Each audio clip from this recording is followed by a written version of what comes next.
പാവനാത്മാവേ എന്നിൽ വന്നു നിറയണമേ. പരിശുദ്ധാത്മാവേ കൃപ ചൊരിയണമേ. പരിശുദ്ധാത്മാവേ ശക്തി പകരണമേ. പരിശുദ്ധാത്മാവേ കൃപ ചൊരിയണമേ. പരിശുദ്ധാത്മാവേ ശക്തി പകരണമേ. പരിശുദ്ധ പരമാധിവികാരുണ്യനാഥനായ ഈശോയ്ക്ക് എന്നേരവും ആരാധനയും സ്തുതിയും പുകഴ്ചയും ഉണ്ടായിരിക്കട്ടെ. പരിശുദ്ധ പരമാധിവികാരുണ്യനാഥനായ ഈശോയ്ക്ക് എന്നേരവും ആരാധനയും സ്തുതിയും പുകഴ്ചയും ഉണ്ടായിരിക്കട്ടെ. പരിശുദ്ധ പരമാധിവികാരുണ്യനാഥനായ ഈശോയ്ക്ക് എന്നേരവും ആരാധനയും സ്തുതിയും പുകഴ്ചയും ഉണ്ടായിരിക്കട്ടെ. സ്നേഹമുള്ളവരെ, ഒരു തിരുമണിക്കൂറുകൾ നമ്മൾ ഓരോരുത്തരുമായിരിക്കുമ്പോൾ നമ്മളെ തന്നെ ഈശോയ്ക്ക് വിട്ടുകൊടുക്കാം. ഒരുപക്ഷെ നമ്മളെപ്പോഴും ജീവിതത്തിൽ ഓർക്കേണ്ട ഏറ്റവും വലിയ കാരുണ്യം അവരെന്നെ സ്നേഹിച്ചു എന്നതാണ്. ഈ ലോകവാസം വെടിഞ്ഞ ഫ്രാൻസിസ് മാർപ്പാപ്പയുടെ ചാക്രി ലേഖനത്തിൻ്റെ പേരും അതാണ്. അവ നമ്മെ സ്നേഹിച്ചു. നമ്മുടെ ജീവിതത്തിൻ്റെ ഓരോ തലങ്ങളിലും ഓരോ താളങ്ങളിലും നമ്മൾ എപ്പോഴും ഓർക്കേണ്ട ഒരു കാര്യം, അവ നമ്മൾ സ്നേഹിച്ചു എന്നതാണ്. ഓരോ നിമിഷവും ഓരോ മണിക്കൂറും ഓരോ ദിവസവും നമ്മൾ ആവർത്തിച്ച് പറയേണ്ട ഒരു കാര്യം അതാണ്. എന്നെ ഓരോ നിമിഷവും അവൻ സ്നേഹത്താൽ ചേർത്ത് പിടിക്കുന്നു. എത്രത്തോളം തമ്പുരാൻ്റെ സ്നേഹം അനുഭവിച്ച് ആ ഒരു സ്നേഹം ഈ ലോകത്തിൻ്റെ നാനാഭാഗങ്ങളിലേക്ക് എത്തിച്ചു എന്നതിൻ്റെ ഏറ്റവും വലിയ ഒരു തെളിവാണ് ഇവരെ രണ്ടുപേരുടെയും തിരുനാൾ. ഒരു പക്ഷേ ഇവരാരായിരുന്നു എന്നൊരു ചോദ്യത്തിന് അപ്പുറത്തോട്ട് ഇവരെന്ത് ഈ ഭൂമിയിൽ ചെയ്തു എന്നുള്ളൊരു കാര്യം നമുക്ക് ഓരോരുത്തർക്കും അറിയാം. ഒരു പക്ഷേ ഈ രണ്ടുപേരുടെയും ജീവിതം പരിശോധിക്കുമ്പോൾ നമ്മുടെ ജീവിതവുമായിട്ട് എത്രയോ ഭാഗ്യങ്ങൾ അല്ലെങ്കിൽ എവിടെയൊക്കെയോ നമ്മുടെ ജീവിതമായിട്ട് ബന്ധപ്പെട്ട് കിടക്കുന്നുണ്ട്. ഒരുപക്ഷെ പത്രോസ് ശ്ലീഹയുടെ ജീവിതം പരിശോധിക്കുമ്പോൾ ക്രിസ്തുവിനെ അത്രത്തോളം സ്നേഹിച്ചിരുന്നൊരു വ്യക്തി എവിടെയോ എപ്പോഴോ വെച്ച് ആ സ്നേഹത്തിൽ നിന്ന് അകന്നു പോവുകയാണ്. പൗലോസിയുടെ ജീവിതം നോക്കുമ്പോൾ ക്രിസ്തുവിനെ അറിയ പോലും ഇല്ലാതിരുന്ന ഒരു മനുഷ്യൻ ആ ഒരു സ്നേഹം തിരിച്ചറിഞ്ഞ് ആ സ്നേഹത്തിലേക്ക് വന്നു ചേരുന്നു. രണ്ടുപേരുടെയും ജീവിതത്തിലും സ്നേഹത്തെ തേടലായിരുന്നു. ഒരുപക്ഷെ അവരുടെ ജീവിതത്തിന് അപ്പുറത്തോട്ട് അവർ ഓരോ നിമിഷവും മറ്റുള്ളവർക്ക് പകർത്തു കൊടുത്തതും ആ സ്നേഹം തന്നെയായിരുന്നു. കാരണം തമ്പുരാൻ അവരെ രണ്ടുപേരെയും ആ ഒരു സ്നേഹം അനുഭവിക്കാൻ ഇടവരുത്തി. അപ്പോസ്തല പ്രവർത്തനങ്ങളുടെ പുസ്തകത്തിലേക്ക് കടന്നു ചെല്ലുമ്പോൾ എനിക്ക് തോന്നുന്നു ശിഷ്യന്മാര് ഉത്ഥാനശേഷം ക്രിസ്തുവിനെ പറ്റി ലോകത്തോട് പറഞ്ഞു തുടങ്ങുമ്പോൾ അത്രത്തോളം ആവേശഭരിതരായിരുന്നു അവർ. ക്രിസ്തുവായിരുന്നു അവരുടെ ലഹരി ഓരോ നിമിഷവും. ഒരുപക്ഷെ ആ ഒരു ദേവാലയത്തിൽ കടന്നു ചെല്ലുമ്പോൾ യാചകനായ മനുഷ്യൻ ചോദിക്കുമ്പോൾ നിങ്ങൾക്ക് എന്തെങ്കിലും തരണമേ എന്നുള്ളൊരു വ്യാജനഭാവത്തിൽ നിൽക്കുമ്പോൾ അവരോട് പറഞ്ഞതും ഇങ്ങനെയാണ്, എൻ്റെ കയ്യിൽ സ്വർണമോ വെള്ളിയോ ഒന്നുമില്ല, പക്ഷേ ഉദിതനായ ക്രിസ്തുവിൻ്റെ പേരിൽ നീ എഴുന്നേറ്റ് നടക്കുക. നമ്മളെപ്പോഴും ഓർക്കേണ്ട ഒരു കാര്യം, നമ്മൾ സ്വീകരിച്ച ക്രിസ്തുവിൻ്റെ അനുഭവം നമ്മൾ ആർക്കെങ്കിലും പകർന്നു കൊടുക്കുന്നുണ്ടോ? ആ ഒരു ആവേശത്തിൽ ഏതെങ്കിലും സാഹചര്യത്തിലോ ഏതെങ്കിലും സന്ദർഭത്തിലോ ഈ ക്രിസ്തുവിനെ കൊടുക്കാൻ എൻ്റെ ജീവിതം കൊണ്ട് എനിക്ക് പറ്റുന്നുണ്ടോ എന്നുള്ള കാര്യം ഓർക്കുക. കാരണം അന്ന് പത്രോസ് ശ്ലീഹ അവിടെ ചെയ്തത് കരുണയുടെ ഒരു മുഖമായിരുന്നു. ഒരുപക്ഷെ 3 പ്രാവശ്യം ഒറ്റിക്കൊടുത്ത്, എനിക്ക് തോന്നുന്നു ഇന്നും നമ്മൾ ആ ഒരു ഒറ്റിക്കൊടുക്കലിൻ്റെ കഥ പറയുമ്പോഴും നമ്മൾ ഓർക്കേണ്ടത് തിരിച്ചു വന്നല്ലോ. ആ ഒരു സ്നേഹം തിരിച്ചറിഞ്ഞ് പിന്നെയും ആ ഒരു സ്നേഹത്തിലേക്ക് പത്രോസ് എത്തിയല്ലോ. പലപ്പോഴും ഈ കഥകൾ നമ്മൾ പലപ്പോഴും പല ആൾക്കാരോടും പറയുമ്പോൾ നമ്മൾ ഓർക്കേണ്ടത് ഈ ഒരു ഒറ്റിക്കൊടുക്കൽ നമ്മുടെ ജീവിതത്തിലും നമ്മുടെ ജീവിത സാഹചര്യത്തിലും നമ്മൾ ചെയ്തിട്ടില്ലേ എന്നുള്ളൊരു കാര്യമാണ്. അതൊരു പത്രോസ് ശ്ലീഹയെ പോലെ 3 പ്രാവശ്യമൊന്നും ആയിരിക്കില്ല, അതിന് എത്രയോ ഭാഗം. പലപ്പോഴും നമ്മുടെ ജീവിത സന്ദർഭങ്ങളിൽ നമുക്ക് പറ്റുന്ന കാര്യങ്ങൾ അതാണ്. നമ്മൾ ദൈവത്തെ ഒരു ആവശ്യമില്ലാതെ തള്ളിപ്പറയുന്നു. എന്തിനു വേണ്ടി? നമ്മളെപ്പോഴും ഓർക്കേണ്ട ഒരു കാര്യം, നമ്മൾ എന്തുകൊണ്ട് തമ്പുരാന് ആദ്യത്തെ ഒരു സ്ഥാനം കൊടുക്കുന്നില്ല എന്നതാണ്. പല ആൾക്കാരും തമ്പുരാന് ഞാൻ ആദ്യത്തെ സ്ഥാനം കൊടുക്കുന്നു എന്ന് പറയുന്നതിനപ്പുറത്തോട്ട് എവിടെയോ എങ്ങനെയൊക്കെ ഒരു ആദ്യ സ്ഥാനം നമ്മൾ കൊടുക്കാതെ പോകുന്നുണ്ട്. ജീവിതത്തിൽ പലപ്പോഴും നമുക്കറിയാം, പ്രാർത്ഥിക്കുമ്പോഴും അർത്ഥനകൾ തമ്പുരാനെ സമർപ്പിക്കുമ്പോഴും ഏതെങ്കിലും ഒരു സാഹചര്യത്തിൽ എൻ്റെ പ്രാർത്ഥന കേൾക്കാതെ പോകുമ്പോൾ നമ്മൾ പലപ്പോഴും ദൈവത്തെ പഴിക്കുമ്പോൾ ദൈവം നമ്മളോട് തിരിച്ചു ചോദിക്കുന്ന ഒരു ചോദ്യമാണ്, ഇത് എന്നോടൊന്ന് അന്വേഷിച്ചറിഞ്ഞിരുന്നു? നാളുകൾക്ക് മുൻപ് ഒരു ആശ്രമത്തിൽ സംഭവിക്കുന്ന സംഭവം ഇങ്ങനെയാണ്. ഒരുപക്ഷെ സാമ്പത്തിക ഞെരുക്കം കൊണ്ടായിരിക്കാം അവർ ആ ഒരു തീരുമാനം എടുക്കുന്നത്. നാളെ മുതൽ നമുക്ക് തെരുവിലേക്ക് ഇറങ്ങാം, നമുക്ക് പരിചയമുള്ള എല്ലാ സമ്പന്നരുടെ കയ്യിലും ഒരു കവർ കൊടുക്കാം, എന്തെങ്കിലും ഞങ്ങൾക്ക് തരണേ എന്ന്.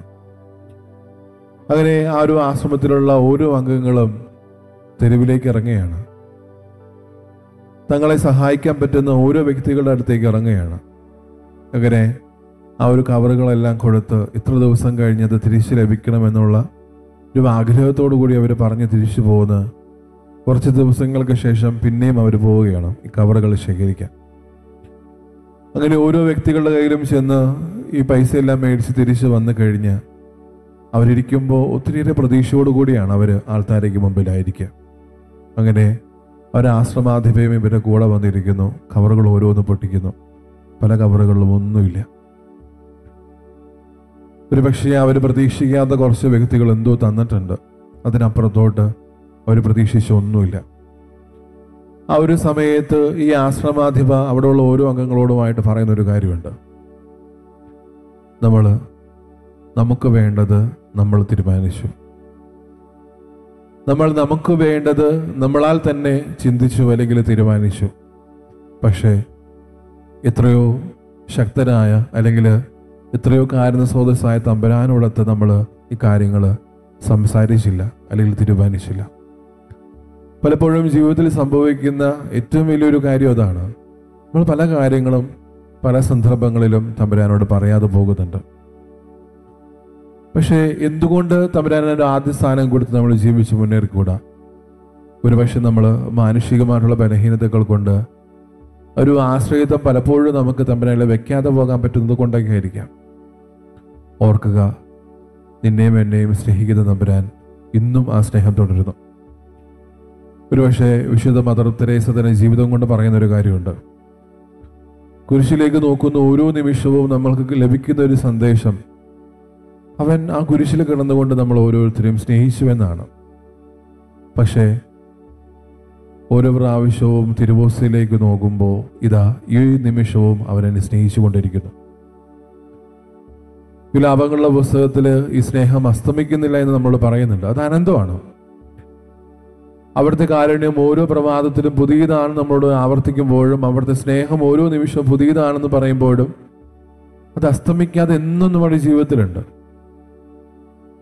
പക്ഷേ ഈ സ്നേഹത്തെയും കാരുണ്യത്തെയും നമ്മൾ നമ്മുടെ ജീവിതം കൊണ്ട് തിരിച്ചറിയുന്നുണ്ടോ എന്നുള്ള കാര്യം നമ്മൾ ഓരോരുത്തരും ഓർക്കണം. ഒരു തൂവുള്ള ഓസ്തിയോളം തമ്പുരാൻ നമുക്ക് വേണ്ടി ചെറുതായെങ്കിൽ, അല്ലെങ്കിൽ ഈ തൂവുള്ള ഓസ്തി നമുക്ക് വേണ്ടി അവിടുത്തെ തിരുശരീരമായി രൂപാന്തരപ്പെട്ട് നമ്മൾ ഓരോരുത്തരെയും കാണാൻ തിരുവരുളിയിലേക്ക് അവിടുന്ന് എഴുന്നള്ളി വരുന്നുണ്ടെങ്കിൽ എത്രത്തോളം നമ്മൾ ഓരോരുത്തരെയും സ്നേഹിക്കുന്നുണ്ട്. പക്ഷേ ഒരു ചായവെങ്കിലും നമ്മൾ അവന് വേണ്ടി ഒന്ന് താഴുന്നുണ്ടോ? ഒരു പരിധിയിലെങ്കിലും നമ്മൾ അവന് വേണ്ടി താഴ്ന്നു കൊടുക്കുന്നുണ്ടോ മറ്റുള്ളവരുടെ മുമ്പിൽ?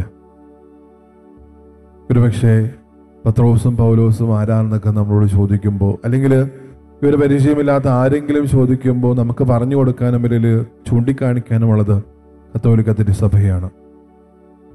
അവിടുത്തെ ഉപകരണങ്ങളായിട്ട്, അവിടുത്തെ സ്നേഹത്തിൻ്റെ ഉപകരണങ്ങളായിട്ട് ഈ ലോകത്തിലുള്ള ഓരോ ആൾക്കാരുടെ മുമ്പിലും അവർ പ്രസംഗിച്ചത് ഈ സ്നേഹത്തെ പറ്റിയിട്ടാണ്. ഒരുപക്ഷെ അവരുടെ ജീവിതത്തിൻ്റെ അവസാനം അത്രത്തോളം ഭീകരമായിരുന്നു. പക്ഷേ ഈ സ്നേഹത്തെ പിഞ്ചെല്ലാനും ചേർത്ത് പിടിക്കാനും വാരിപ്പുണരാനും അവർ ഒരിക്കലും മടി കാണിച്ചില്ല.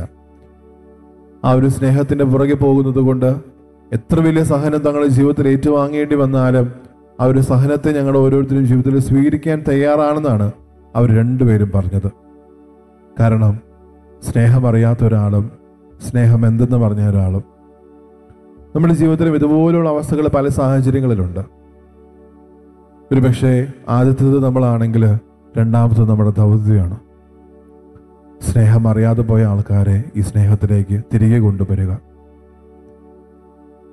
നമ്മുടെ പ്രാർത്ഥനകളായിക്കോട്ടെ, അർത്ഥനകളായിക്കോട്ടെ, ഈ സ്നേഹത്തിലേക്ക് ചേർത്ത് പിടിക്കാൻ നമുക്ക് ഓരോരുത്തർക്കും ആഗ്രഹിക്കുകയും പ്രാർത്ഥിക്കുകയും ചെയ്യാം. ഓരോ നിമിഷവും ആ സ്നേഹം കൊണ്ട് നമ്മൾ പൊതിയുന്നുണ്ട്. പക്ഷേ എവിടെയോ ആ സ്നേഹത്തിന് നമ്മൾ വില കൽപ്പിക്കാതെ പോകുന്നുണ്ട്. കാരണം ആ തിരുവോസ്തയിൽ അല്ലെങ്കിൽ ആ ഒരു കുരിശിൽ കടന്നുകൊണ്ട് തമ്പുരാൻ നമ്മളോട് പറയുന്ന കാര്യം, വിരുമാറഴക് അവൻ 2 കൈയും, നമ്മൾ ഓരോരുത്തരും നോക്കിക്കൊണ്ട് പറയുന്നത് ഞാൻ സ്നേഹിക്കുന്നുവെന്നാണ്. തിരുവോസ്തയിൽ നമ്മുടെ ഉള്ളിൻ്റെ ഉള്ളിലേക്ക് നമ്മൾ ആ ഈശോയെ സ്വീകരിക്കുമ്പോൾ ഞാൻ നിന്നെ ഇനിയും അല്ലെങ്കിൽ ഇപ്പോഴും സ്നേഹിക്കുന്നുവെന്നാണ്. കാരണം ആ ഒരു സ്നേഹം അവസാനിക്കാത്ത ഒരു നിമിഷം പോലും ജീവിതത്തിലില്ല. പക്ഷെ നമ്മളെപ്പോഴും ആ ഒരു സ്നേഹം തിരിച്ചറിയാതെ പോകുന്നുണ്ട്. നമ്മൾ ഇടവേളകൾ കൊടുക്കുന്നുണ്ട് ആ സ്നേഹത്തിന്. തിരുവചനം നമ്മളെ പഠിപ്പിക്കുന്നതും അവിടുത്തെ സ്നേഹം അനന്തമാണ്, അതൊരിക്കലും അസ്തമിക്കുന്നില്ല. നമുക്കറിയാം, ഈ ഭൂമിയിലുള്ള പല കാര്യങ്ങളും ഒരിക്കലെങ്കിലും അസ്തമിക്കുന്നുണ്ട്. സൂര്യനായിക്കോട്ടെ, ചന്ദ്രനായിക്കോട്ടെ, അല്ലെങ്കിൽ നമ്മുടെയൊക്കെ ചുറ്റുമുള്ള ഓരോ മനുഷ്യരുടെയും സ്നേഹമായിക്കോട്ടെ, ഏതെങ്കിലും ഒരു സാഹചര്യത്തിലോ അല്ലെങ്കിൽ ഏതെങ്കിലും രീതിയിലോ ആയിത്തീരുമ്പോൾ ആ സ്നേഹമൊക്കെ എവിടേക്കോ അസ്തമിക്കുന്നുണ്ട്. കുടുംബങ്ങളിലായിക്കോട്ടെ, ഇത്രയും സ്നേഹത്തോടു കൂടിയായിരുന്ന മക്കള്, സഹോദരങ്ങള്, അല്ലെങ്കിൽ മാതാപിതാക്കളോട് പലപ്പോഴും ആ സ്നേഹത്തിനൊരു വിരാമമിട്ട് അവിടെയും ആ സ്നേഹങ്ങൾ അസ്തമിക്കുന്നുണ്ട്. പക്ഷേ തമ്പുരാന്റെ സ്നേഹം മാത്രം അസ്തമിക്കപ്പെടുന്നില്ല. കാരണം ആ ഒരു സ്നേഹം കൊണ്ട് പുതിയ മാത്രമാണ് തമ്പുരാൻ ആഗ്രഹിക്കുന്നത്. സ്നേഹം എന്തെന്ന് ചോദിക്കുമ്പോൾ ഓരോ നിമിഷവും നമ്മൾ ചൂണ്ടിക്കാണിക്കേണ്ടതും അല്ലെങ്കിൽ ഓരോ നിമിഷവും നമ്മുടെ കൈകൾ ഉയർത്തേണ്ടതും ഈ അരുളിക്കയിലേക്കാണ്. സ്നേഹമായിട്ട് മാറിയതാണ്. പക്ഷേ ഈ സ്നേഹത്തെ സ്വീകരിക്കുന്ന ഓരോ നിമിഷവും ഞാൻ സ്നേഹമായിട്ട് മാറുന്നുണ്ടോ? ഈ തിരുവോസ്തി ഞാൻ സ്വീകരിക്കുന്ന എൻ്റെ അധരം കൊണ്ട് ഞാൻ എൻ്റെ ഉള്ളിൻ്റെ ഉള്ളിലേക്ക് സ്വീകരിക്കുമ്പോൾ, അത് അലിഞ്ഞു തീരുമ്പോൾ, ആ ക്രിസ്തു എൻ്റെ ജീവിതത്തിലേക്ക് അലിഞ്ഞു തീരുമ്പോൾ ഞാനും ആ ഒരു ക്രിസ്തുവായിട്ട് മാറുന്നുണ്ടോ? ഞാനും അവിടുത്തെ കരുണയോടുകൂടി ആയിത്തീരുന്നുണ്ടോ? സുവിശേഷത്തിൽ പലയിടങ്ങളിൽ തമ്പുരാൻ കരുണയോടുകൂടി ഓരോ വ്യക്തികളെയും വീക്ഷിക്കുന്നുണ്ട്, കാണുന്നുണ്ട്. അത് സക്കേവൂസിനെ ആയിക്കോട്ടെ, ആ കിണറ്റിൻകരയിലെ ആ സ്ത്രീ ആയിക്കോട്ടെ, കുഷ്ഠരോഗി ആയിക്കോട്ടെ, ഓരോ വ്യക്തികളെയും സ്നേഹത്തോടുകൂടി കരുണയോടുകൂടി തമ്പുരാനെ വീക്ഷിക്കുകയും സ്നേഹിക്കുകയും ചെയ്യുന്നുണ്ട്. പക്ഷേ ഓരോ പ്രാവശ്യം അവരോരോരുത്തരെയും വീണ്ടെടുക്കുമ്പോഴും ആ സ്നേഹത്തിലേക്കും കരുണയിലേക്കും അവരോരോരുത്തരും ലയിക്കപ്പെടുമ്പോഴും നമ്മൾ ഓർക്കേണ്ട ഒരു കാര്യം, നമ്മൾ ഏതെങ്കിലും വ്യക്തിയെ സ്നേഹത്തോടെ അല്ലെങ്കിൽ കരുണയോട് കൂടി ഒന്ന് നോക്കിയിട്ടുണ്ടോ? ഒരു പക്ഷേ ഒരു കാലഘട്ടത്തിൽ മനുഷ്യൻ സ്നേഹിക്കാനും സ്നേഹിക്കപ്പെടാനും ആഗ്രഹിച്ചെങ്കിൽ നമ്മളായിരിക്കുന്ന ഈ ഒരു കാലഘട്ടത്തിൽ മനുഷ്യൻ മനസ്സിലാക്കാനാണ് ആഗ്രഹിക്കുക. എന്നെ ആരെങ്കിലും ഒന്ന് മനസ്സിലാക്കണമെന്ന് പ്രാർത്ഥനയാണ്, ആഗ്രഹമാണ് പലപ്പോഴും നമ്മുടെ മക്കളും അല്ലെങ്കിൽ നമ്മുടെ സഹകാരികളായിട്ടുള്ള ഓരോ വ്യക്തികൾക്കും പറയാനുള്ളത്. എന്നെ ഒന്ന് മനസ്സിലാക്കാം. പല സാഹചര്യങ്ങളിലും ഒറ്റപ്പെടുമ്പോഴും എന്നെ ഒന്ന് മനസ്സിലാക്കാൻ പല ആൾക്കാരും ആവശ്യപ്പെടുന്നുണ്ട്. ഈ കരുണയുടെ മുഖഭാവത്തോടുകൂടി നമ്മൾ മനസ്സിലാക്കപ്പെടാൻ അല്ലെങ്കിൽ മനസ്സിലാക്കാൻ നമ്മൾ ഓരോരുത്തരും വിളിക്കപ്പെട്ടവരാണ്.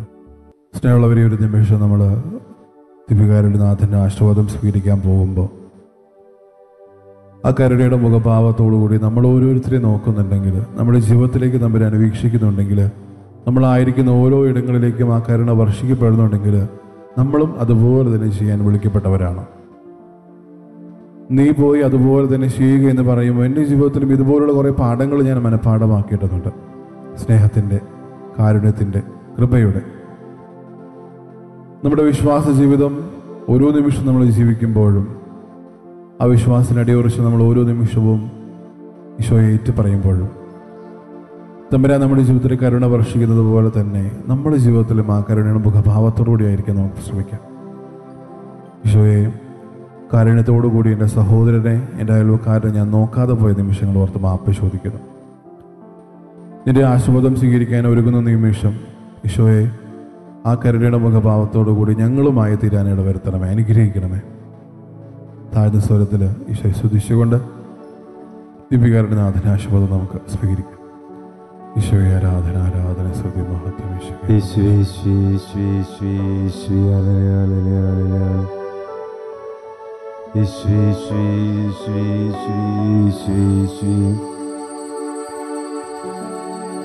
ആരാധന, ആരാധന, ആരാധന യേശുനാഥ. പരിശുദ്ധ പരമമാ ദിവ്യകാരുണ്യമേ, എന്നുമെന്നും അങ്ങേയ്ക്കാരാധന. എന്നുമെന്നും അങ്ങേക്കാരാധന, എന്നുമെന്നും അങ്ങേക്കാരാധന.